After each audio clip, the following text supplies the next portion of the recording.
So before this video starts, I didn't actually mention this at all throughout the video, but this is really based on the perspective of the fans and the media, the players that the fans and the media are hyping up right now, and the things that they're saying on Twitter, on social media, and the things that are being written in the actual media. So anyway, now let's get on to the video.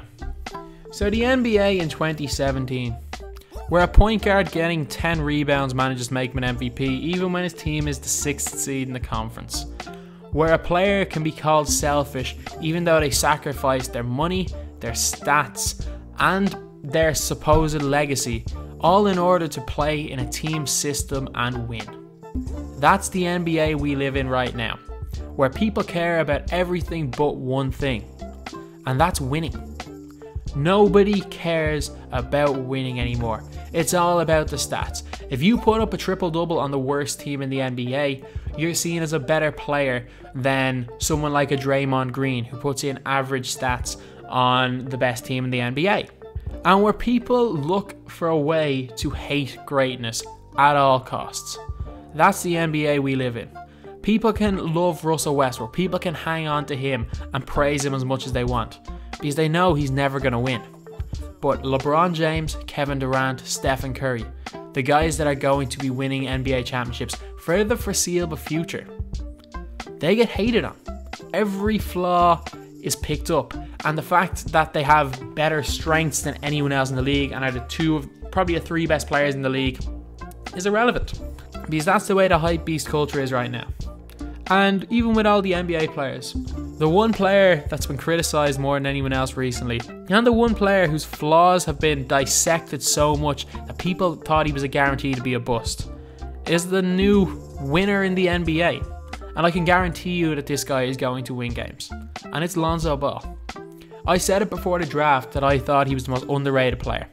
My reasoning for that is, there's so much hype about him that even scouts, who I genuinely think scouts do not know what they're looking for the majority of the time. Scouts were spotting all the little weaknesses in Lonzo Ball's game. His jump shot. Yes, he's not the best shooter, but realistically, he's going to shoot about 33-ish% from 3 in the NBA, and he's going to shoot around that coming off screens. And if someone's shooting 33% coming off screens, they're not going to be able to step under them, because that's the equivalent of shooting 50% from 2, and not many teams do that.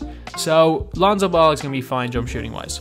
People thought he couldn't defend, didn't realise that he's an exceptional team defender, is great at getting steals, and while not quick on his feet, is long enough and can play in a system on defense. And yet, people still glanced over the major thing.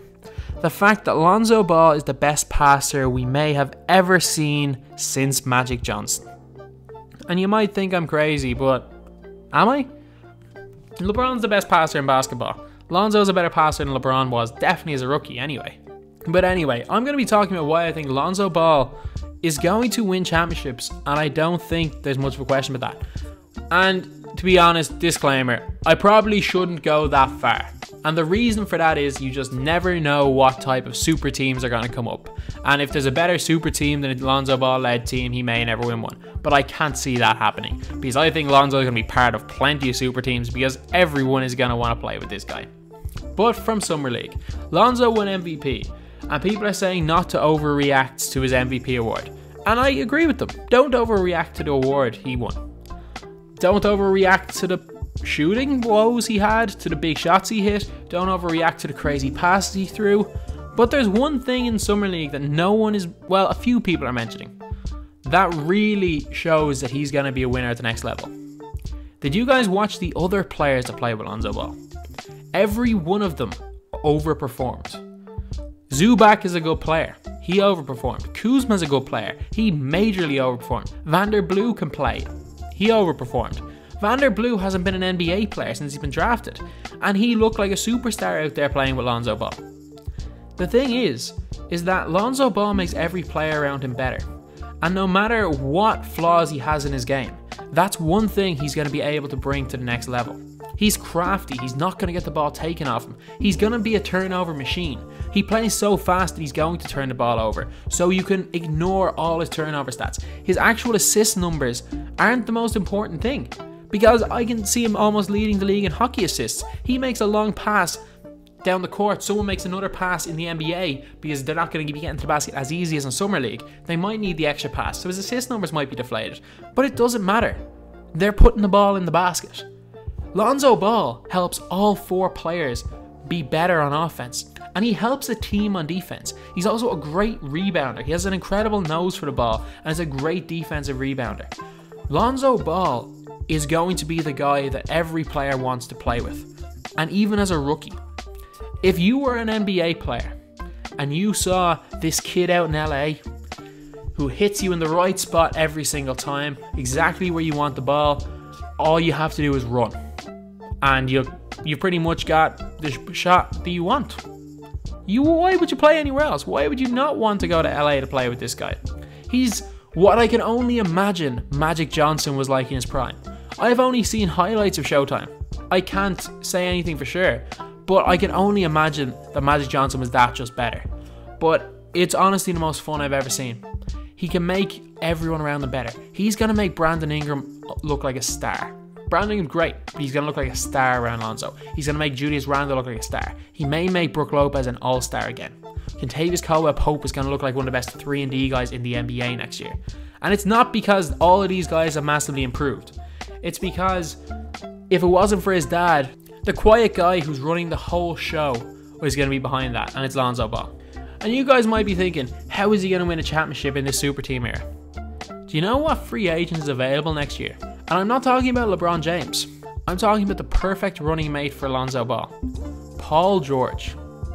Paul George is athletic. He can shoot the ball. He's a great defender. And he's also a great scorer. Lonzo Ball is just going to make Paul George better.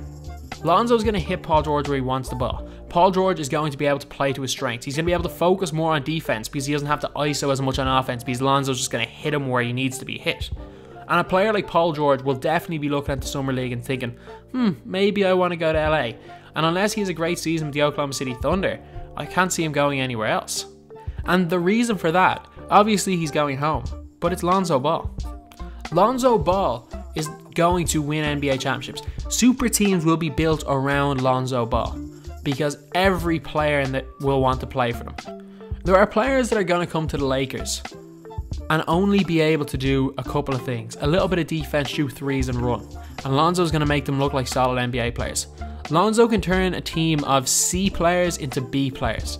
And I think that that's going to be the reason why he's going to win NBA championships. And I think that Lonzo's going to change the way we look at the point guard position. Because as of right now, all the supposed best point guards in the league, except for Chris Paul, are 2 guards that are kind of meshing into point guards. Curry's an exception. I think Curry's incredible.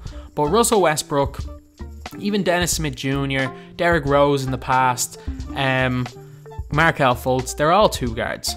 They don't make their teammates better. And I think that that's hurting the game big time. And I think that Lonzo's going to bring it back to the point guard is a facilitator. They make their teammates better. And I think Lonzo could change it like that. I think he's going to win, and I think he's going to change the NBA. I think that the former players that are saying, most of them coming out saying he's going to be a champion, most of them saying they'd love to play with him, and even his current teammates are talking about how fun it is to play with him, including his teammates at UCLA. So all the people sitting at their computers saying he's going to be a bust, saying this, saying that, I'd honestly rather listen to the former All-Stars saying that he's going to be a champion, the former All-Stars saying that they would have loved to play with this guy. I'd rather listen to that than some people on their keyboard saying he's a bust and he's trash because he has a weird shot form. So anyway, that's the video. It may have came off a little bit ranty because it kind of is. But anyway, that's the video. Thanks for watching. Please like, comment and subscribe.